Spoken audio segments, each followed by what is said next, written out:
ભગવાન વેદવ્યાસનો જન્મદિવસ ગુરુ કૃપા પ્રાપ્ત કરવાનો શ્રેષ્ઠ અવસર એટલે ગુરુ પૂર્ણિમાની માંજલપુર ખાતે ઉજવણી કરવામાં આવી।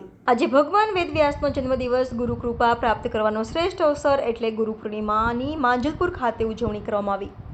રવિવારે ગુરુ પૂર્ણિમા અષાઢ શુક્લ પૂર્ણિમા એટલે વ્યાસ પૂર્ણિમા, જેને આપણે ગુરુ પૂર્ણિમા કહીએ છીએ।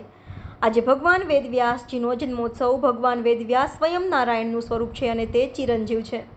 ભગવાન વેદવ્યાસજીએ 18 પુરાણ અને વેદોની રચના કરી। મનુષ્ય જીવન ગુરુ વગર અંધકારમય છે। ગુરુ એટલે જ પ્રકાશ, ગુરુ એટલે આત્મવિશ્વાસ, ગુરુ એટલે પીઠબળ, ગુરુ એટલે જ શક્તિ ને ગુરુ એ જ મનુષ્ય જીવનમાં મોક્ષ અપાવનાર છે। ગુરુ વગર મોક્ષની પ્રાપ્તિ થતી નથી, એટલે જ કહ્યું છે કે ગુરુ એટલે અંધકાર અને ગુ એટલે અંધકાર અને રૂ એટલે પ્રકાશ। જે અજ્ઞાન રૂપી અંધકારમાંથી જ્ઞાન રૂપી પ્રકાશ તરફ લઈ જાય તે જ ગુરુ। અને આપણા શાસ્ત્રમાં લખ્યું છે મનુષ્ય જીવનના પ્રથમ ગુરુમાં છે, માટે પ્રથમ માતૃદેવો ભવ, જે ગર્ભના સંસ્કારથી લઈ જીવનનું સિંચન કરે છે। બીજા ગુરુ પિતા માટે પિતૃદેવો ભવ, પિતા જીવનની દરેક વસ્તુઓનું ધ્યાન રાખી પાલન પોષણ અને જ્ઞાનમય સફળ ભવિષ્યને બનાવે છે। ત્રીજા ગુરુ આચાર્ય દેવો ભવ, આચાર્ય એટલે અજ્ઞાન રૂપી અંધકારમાંથી જ્ઞાન રૂપી પ્રકાશ તરફ લઈ જાય તે, અને જે જીવનને જ્ઞાન થકી માન સન્માન અને પ્રતિષ્ઠા અપાવે એ જ ગુરુ। જીવનમાં એક ગુરુ કરવા, અને જો કોઈ ગુરુ ના હોય તો કૃષ્ણમ વંદે જગત ગુરુ, ભગવાન શ્રી કૃષ્ણને ગુરુ માની પૂજન અર્ચન કરવું। ત્યારે આજ રોજ માંજલપુર ગામે ગુરુ પૂર્ણિમા નિમિત્તે જાણીતા જ્યોતિષાચાર્ય અને ભાગવત કથાકાર નયનભાઈ શાસ્ત્રીજીની શિષ્યો તથા લોકોએ ગુરુ પૂજન કર્યું હતું।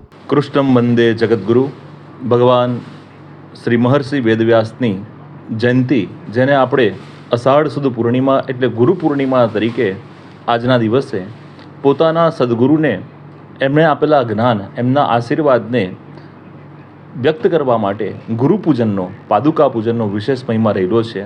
અને કબીરજી પણ કહે છે કે ગુરુ ગોવિંદ દોનો ખડે કિસકો લાગો પાઈ, બલિહારી ગુરુ આપ કી ગોવિંદીઓ બતાઈ। અને હંમેશા સત્સંગ પ્રવચનમાં હું કહું છું કે सब कुछ नहीं मिलता है गूगल के पास, सब कुछ नहीं मिलता है गूगल के पास, कुछ प्रश्नों का हल होता है केवल गुरु के पास।